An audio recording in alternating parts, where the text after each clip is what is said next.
Comment allez-vous? Bonjour Mike et bonjour François.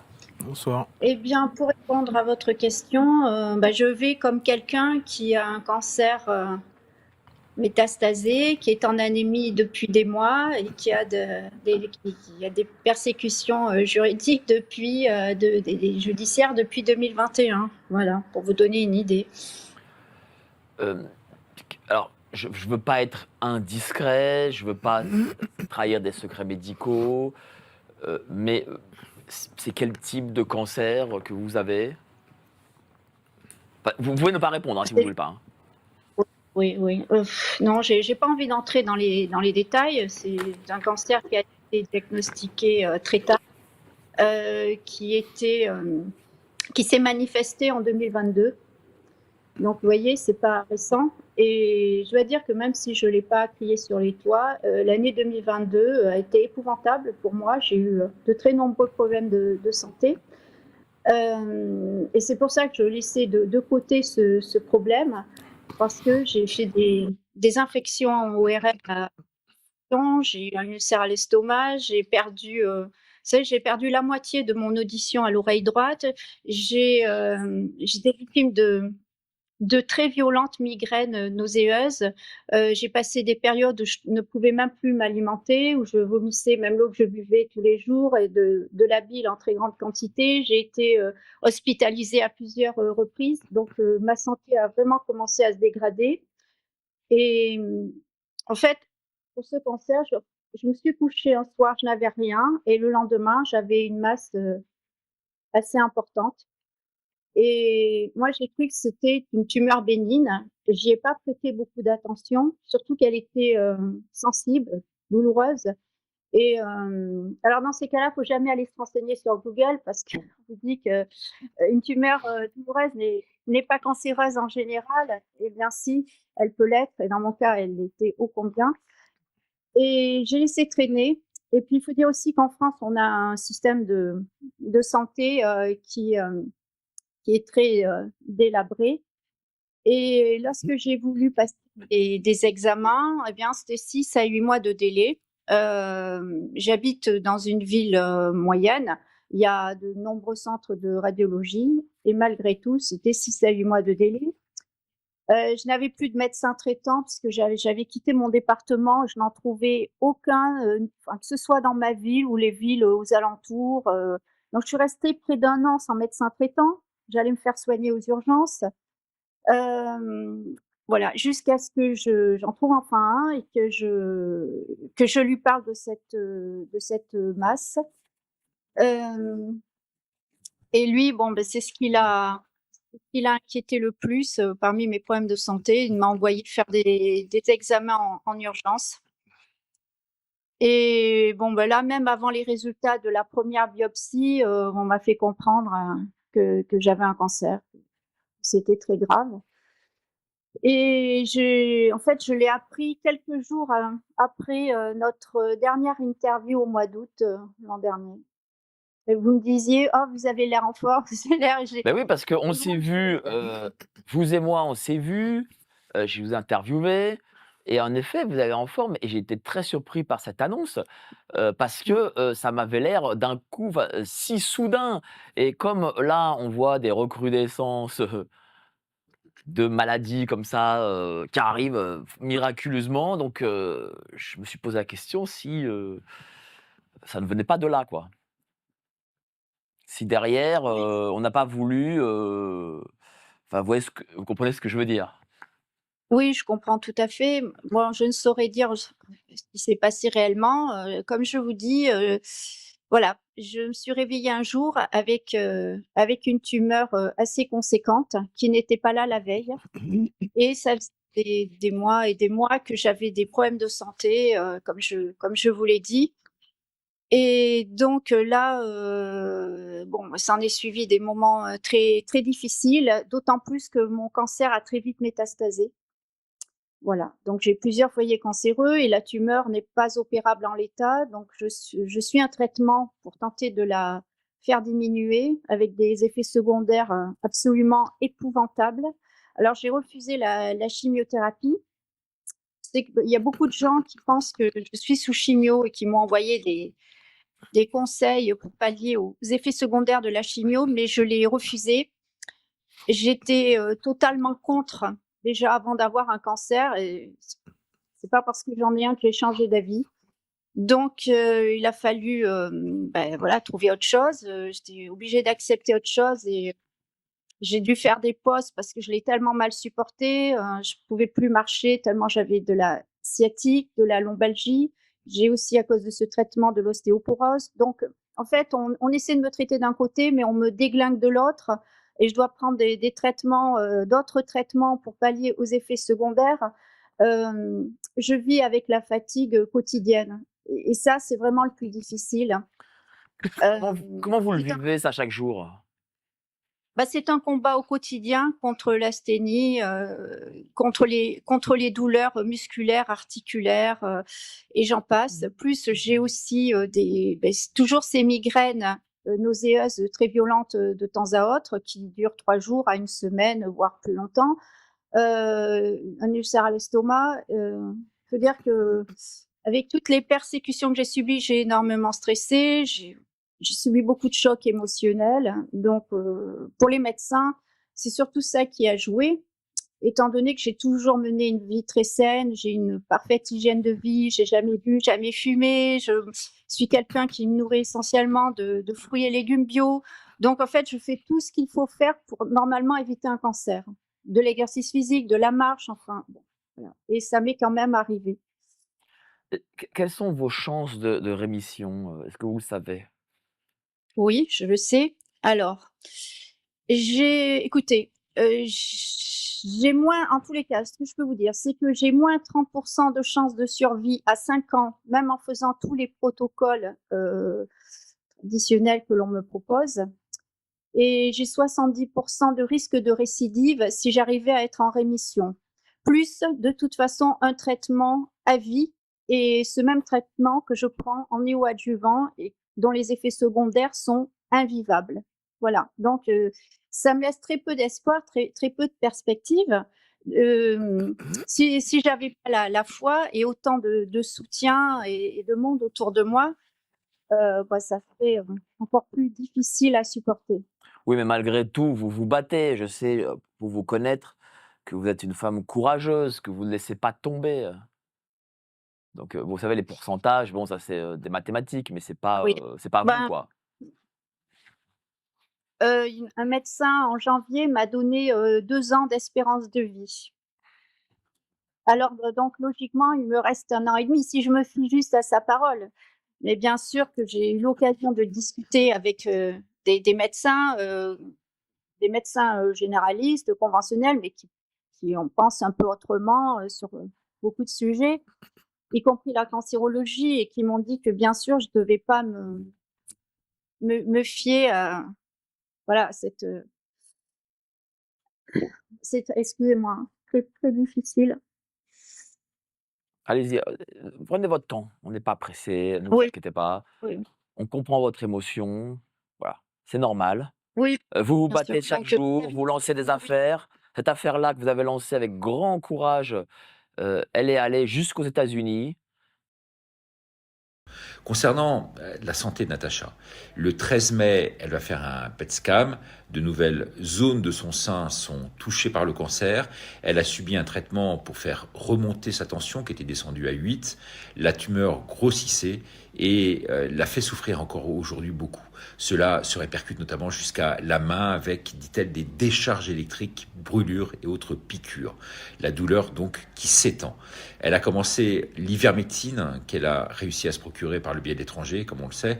Traitement, dit-elle, de la dernière chance. Elle ne veut ni chimio ni curetage. Elle espère pouvoir retourner en Allemagne, à Kiel, à la frontière avec Strasbourg quasiment, dans ce centre anticancéreux avec des soins qui sont interdits en France, des traitements complémentaires des traitements traditionnels classiques, avec un appareil notamment d'hyperthermie qu'on pose sur le sein et qui chauffe jusqu'à 43 degrés. C'est, dit-elle, le meilleur des traitements pour elle.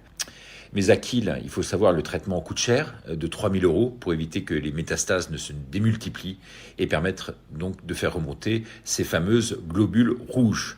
Le médecin lui avait du reste annoncé sur place que ça ne réduisait pas la tumeur, mais que ça l'empêchait de se propager. Prions en tout cas pour cette femme, Natacha Ray, qui s'est battue pour la vérité, qui se bat encore, mais le fait de dire la vérité, sachez-le, a un prix énorme. Cela suppose de supporter le vide, d'accepter de tout perdre, d'accepter la calomnie et d'envisager la mort. Bravo Natacha. Natacha Ray est atteinte d'un cancer. Elle a son procès par rapport à l'affaire Brigitte cette semaine. De ton côté, est-ce que tu as des nouvelles par rapport à Natacha? Bah, Natacha, je l'ai au téléphone tous les jours. En fait, elle s'est rapprochée de moi il n'y a pas si longtemps que ça pour me demander mon avis parce que, comme tu le sais, M. Poutine lui a proposé l'asile politique et des soins. Et c'est vrai que moi, en tant qu'infirmière en soins palliatifs, je sais que la Russie, Israël ou même Washington, l'État de Washington, je ne sais pas pourquoi que celui-là parmi les autres aux États-Unis, ont une avancée technologique par rapport à la recherche contre le cancer et à d'éventuels soins qui est très, très avancée par rapport à tous les autres endroits dans le monde. Et donc, Natacha m'a dit qu'est-ce que j'en pense. Alors, le problème de Natacha, sans rentrer dans son dossier médical, c'est qu'elle a toujours refusé la mammectomie, qu'on lui enlève les tumeurs cancéreuses parce que elle est très jeune. Et c'est vrai que quand on déclenche un cancer jeune, les tumeurs peuvent aussi régresser, qu'il peut y avoir une certaine rémission. Mais là, malheureusement, c'est pas le cas. Ça grossit de jour en jour. Et donc là, demain, elle a un examen d'importance en France. Et suivant les résultats, je pense qu'elle va décider de partir avec ses parents chez Monsieur Poutine et faire les soins qu'on va lui proposer, si c'est possible. Si demain on lui C'est annonce ça. une mauvaise nouvelle, malheureusement, il n'y aura plus grand-chose à faire. Oui, ça c'est vraiment triste. Alors il faut préciser aussi qu'effectivement Vladimir Poutine, en dehors de Natacha Ray, la Russie a lancé donc une sorte de nouveau visa. C'est un visa justement pour pouvoir, émigrer en Russie, Oui, et pour pouvoir quitter en fait les pays, disons, occidentaux que Poutine considère comme une sorte de maladie occidentale, quoi. C'est des valeurs qui sont oui. complètement, anti-traditionnelles et cetera. Donc ça rejoint justement un petit peu l'affaire Brigitte. Est-ce que ça a un rapport finalement en fait entre Poutine s'est dit, voilà, Natacha est celle qui a lancé cette affaire-là ou pas du tout? Bah, c'est-à-dire que sur le plan médical, le cancer de Natacha s'est déclenché et s'est mis à flamber juste après, je dirais, le premier jugement et frappé par la justice et frappé par un jugement totalement, je dirais, dicté par l'Élysée qui a placé des juges, un procureur et cetera, qui les arrangeait bien eux. Natacha, est tombée dans une espèce d'état, de dépression parce que n'importe qui, quand on se rend en justice, c'est pour entendre quelqu'un prononcer un verdict qui va être juste. Donc ça, mais là, il ne s'agit pas du tout de ça. Il s'agit d'une mascarade. Et les juges et le procureur, tête baissée, n'ont même pas le courage de la regarder dans les yeux, ont dit et ont lu à haute voix ce qu'on leur avait demandé de lire, tout simplement, alors que tout allait à l'encontre de ce jugement. Donc Natacha, ça l'a traumatisée, je pense qu'on peut dire ça. Et son cancer, ben, malheureusement, a flambé parce que sous l'état de stress, d'inquiétude et de déception aussi, et d'humiliation, parce que c'est une humiliation, hein, elle est tombée gravement malade. Et je pense que M. Poutine a compris les tenants et les aboutissants et lui a proposé de l'aide. Donc moi, je la motive à l'accepter. Moi-même, je connais M. Poutine, c'est un homme formidable. Je ne parle pas de ses implications de guerre qui ne me concernent pas, qui ne me regardent pas, mais en tant qu'être humain, c'est un homme qui est à l'écoute et qui sait faire la différence sur beaucoup de choses, sur beaucoup de thèmes. C'est C'est ça. quelqu'un de positif et de bénéfique. Natacha Ray a eu le courage ou cette intuition et elle a été jusqu'au bout. Et moi, je sais que l'émission que tu as faite, je l'ai regardée, elle est très courageuse. Elle parle bien. Elle est, et puis là, maintenant, elle a un cancer, elle souffre dans sa chair. Et souvent, les cancers surviennent quand on vit un stress majeur vécu dans un certain isolement. Ça, c'est la théorie de Richt-Hammer, que tout stress majeur peut provoquer un cancer, hein. Le stress baisse l'immunité. Et donc, son cancer a peut-être aussi une origine avec le déclenchement de cette affaire et le harcèlement juridique qu'elle subit.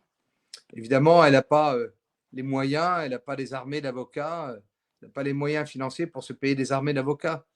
Donc, il faut l'aider, la soutenir. C'est ce que j'appelle un lanceur d'alerte. Et les lanceurs d'alerte doivent être protégés et doivent être soutenus. Et vraiment une très très belle mécanique intellectuelle. En tous les cas, moi, je l'ai eu au téléphone, cette femme, Natacha Ray, cet après-midi.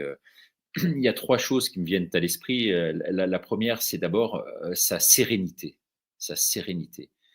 Alors, elle a beau être dans une situation financière extrêmement difficile, même si elle tient à ce que je remercie par son intermédiaire toutes les personnes qui lui ont donné, participé, tout ça, ce qui l'a considérablement renforcé, notamment dans ses attaques qu'elle va mener là, contre-attaque, parce que c'est un appel, et puis dans sa défense en payant les avocats.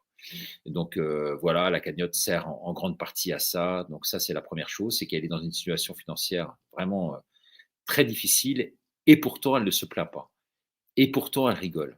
Et pourtant elle est sereine dans sa tête. C'est ça qui est absolument incroyable, alors qu'elle est vraiment dans un stade qu'elle dit, elle, qu'elle estime être quasi terminal. Donc ça, en tant que médecin, tu vas pouvoir nous le confirmer. Elle m'a dit qu'elle avait une boule qui était, quand je lui ai demandé si c'était une balle de tennis, elle m'a dit moins, mais c'est une grosse tumeur qu'elle a dans le sein. Elle ne veut pas se faire atrophier le sein, je crois qu'il y a un autre mot, curetage, hein, c'est ça. Elle veut pas Non, c'est la mammectomie. Ouais, la mammectomie, c'est ça. Mais Tomein en grec, ça veut dire couper. Mammectomie, c'est couper le sein. Quand la tumeur est trop grosse, on ne fait pas une tumorectomie, on n'enlève pas la tumeur, mais on fait une mammectomie. On enlève la mamelle, le sein. On pourrait dire sélectomie, mais en fait, on dit mammectomie. Voilà. Et je comprends parce que c'est une amputation. Et puis là, il faut savoir que la tumeur dans le sein, c'est pas ça forcément qui est dangereux. C'est si la tumeur dissémine à distance et donne des métastases. Et le cancer du sein, métastase dans les poumons, le foie et les os. Et c'est ça qui est dangereux. Et c'est ça qui finit par emporter la malade par finalement toutes ces cellules qui finissent par détruire les poumons, le foie et envahir les os et la moelle osseuse. Et c'est ça qui finit par détruire. Mais comme je vous le rappelle, je l'avais dit et je le redirai, ça ne concerne que 5 à 10% des cancers qui sont des cancers qui métastasent soit d'emblée, soit dans un second temps. Mais la plupart des cancers du sein sont des tumeurs locales qui restent locales. Beaucoup sont peu agressives et ne métastasent pas. Et moi, je suis des femmes qui ont des boules dans le sein qu'on a voulu opérer il y a une dizaine d'années ou il y a 5 ans. On leur a dit qu'elles allaient mourir tout de suite. Elles sont toujours vivantes et leur tumeur s'enkyste. Le cancer, c'est comme symbole, ça a le crabe, c'est-à-dire une coque dure et des ramifications fibreuses comme des pattes de crabe qui s'insèrent dans le sein et qui finissent par rétracter le sein autour de la tumeur. Donc, on ne meurt pas forcément de métastase quand on a un cancer du sein. Le seul problème de la tumeur quand elle est locale et qu'elle ne métastase pas est esthétique. Ça rétrécit le sein, ça peut s'ulcérer à la peau et ça peut envahir petit à petit les côtes, puis le poumon. Donc, le but de l'opération est, dans un premier temps, esthétique, faire en sorte que cette tumeur ne déforme pas le sein, et puis ensuite enlever la tumeur pour éviter qu'elle métastase si elle a des risques de métastaser. Mais il y a des femmes qui ne veulent pas entendre parler de chirurgie. Alors souvent, c'est une erreur, parce que la chirurgie du sein est une chirurgie qui n'est pas dangereuse et qui permet d'enlever la tumeur. Mais moi, je peux comprendre, puisque je suis des femmes qui ne veulent pas se faire opérer. Il faut respecter la volonté des patients, leur expliquer les risques et les tenants et les aboutissants sans faire systématiquement peur. Voilà. Et c'est le rôle du médecin d'avoir un équilibre et de cerner la psychologie de la patiente qu'il a en face de lui et comprendre les peurs. Voilà, moi j'ai récemment eu en consultation quelqu'un qui a une petite masse dans le pancréas qui est bénigne, qui est restée stable depuis 2 ans, mais cette personne est angoissée, c'est une angoissée chronique, et elle veut se faire opérer pour enlever cette tumeur et être tranquille, bien qu'il y ait des risques importants à enlever la tête du pancréas, beaucoup plus importants que d'enlever le sein. Et donc, à cette personne, je lui ai dit, ben oui, si c'est ça, faites-vous opérer.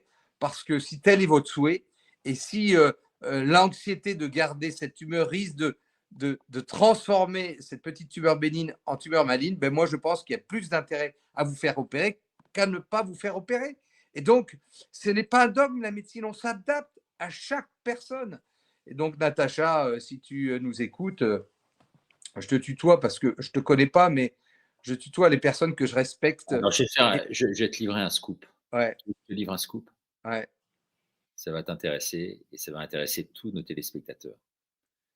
À la fin de la discussion, Natacha m'a dit: «J'aimerais avoir les coordonnées du docteur Trottin pour entrer en contact avec lui et pouvoir me faire soigner par lui». Voilà. Alors, je l'aiderai du mieux que je peux si c'est son souhait, parce que tout médecin se doit de répondre. Je l'aiderai et je suis ému et touché et beaucoup de compassion pour cette femme courageuse qui se bat avec beaucoup de dignité. Et moi, ça me touche beaucoup. Et je pense que le rôle du médecin, c'est d'aider toujours les faibles. Quand on a un cancer, on est faible.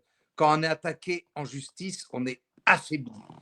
Et quand un malade a un cancer, a une maladie difficilement soignable, il est affaibli. Et puis, bien évidemment, je répondrai à sa demande si elle souhaite me consulter, ce qui m'honore, et l'aiderai du mieux qu'elle peut. Voilà. Mais c'est une femme courageuse qui se bat, qui a une grande intelligence. Et c'est vrai que dire la vérité, eh bien, les vérités politiques ou sur nos hommes politiques sont pour certains très difficiles à entendre et on essaye de faire taire les lanceurs d'alerte. Alors, le deuxième point, moi, qui m'a marqué à travers son interview, c'est au-delà de la foi qui l'anime, qui l'a fait vivre, qui l'a fait survivre là aujourd'hui, c'est le fait qu'elle refuse catégoriquement la chimiothérapie. Elle n'en veut pas de cette chimio, elle trouve que c'est invasif comme processus. Et donc là, elle passe à l'ivermectine et elle dit que c'est finalement son dernier choix. Donc elle s'est procuré l'ivermectine, on n'en trouve pas en France, comme vous le savez, sauf pour les animaux, où c'est délivré, hein, c'est un produit délivré pour les animaux.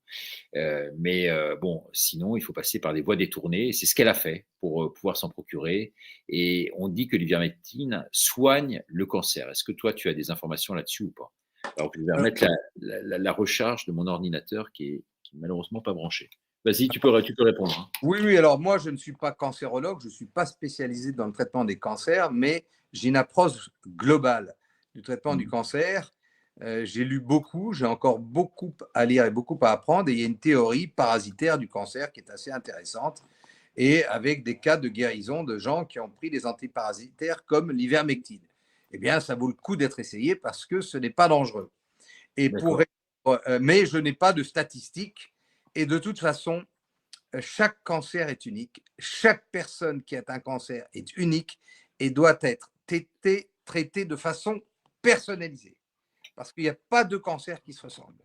Et donc, il y a chez des personnes, il y a l'ivermectine qui peut fonctionner. Chez d'autres, des traitements comme le dioxyde de chlore peuvent fonctionner. Chez d'autres, le bleu de méthylène. Chez d'autres, la chimiothérapie fonctionnera. Chez d'autres, la chirurgie, la radiothérapie. Bref, il y a des cocktails de traitements, certains dangereux, parce que ce sont des poisons, comme la chimiothérapie, d'autres qui peuvent brûler, comme la radiothérapie, et qui peuvent laisser des effets secondaires, mais ça reste des armes puissantes dans le traitement du cancer.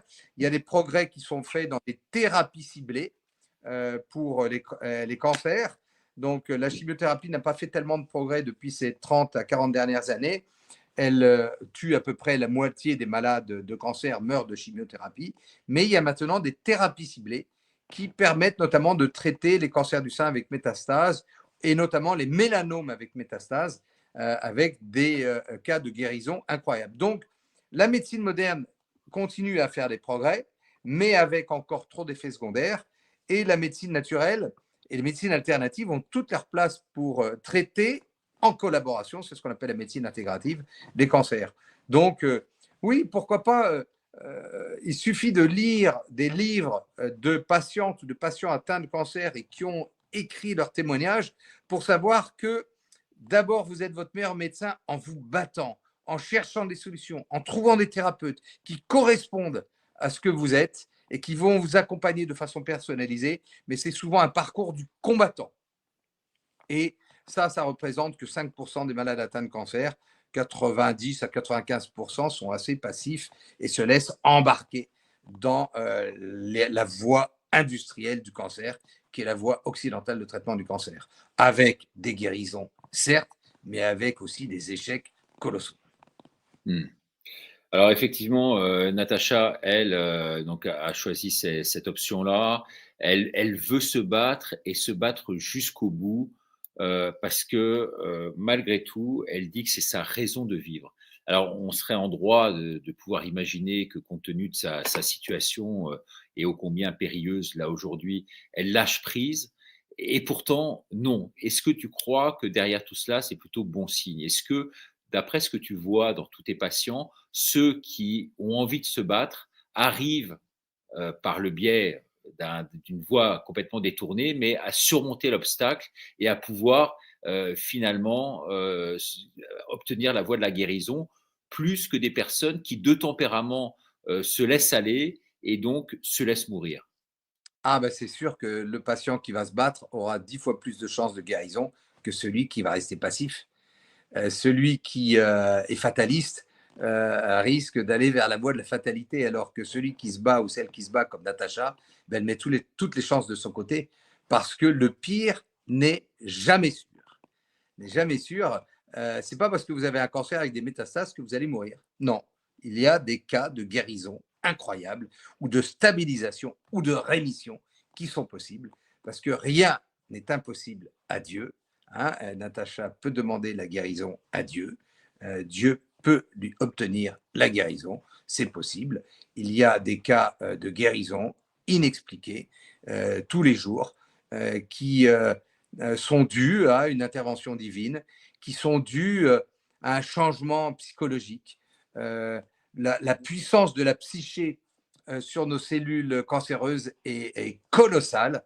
Et donc, il faut visualiser la guérison, il faut mettre toutes les chances de son côté et puis accepter le destin aussi, accepter l'épreuve initiatique qui est un cancer, qui est une maladie, qui nous fait grandir souvent spirituellement et qui permet, une fois la rémission ou la guérison obtenue, d'être une autre personne ayant gravi 3 ou 4 barreaux de l'échelle de Jacob du chemin que nous avons à mener sur la terre pour nous grandir spirituellement et nous rapprocher de Dieu.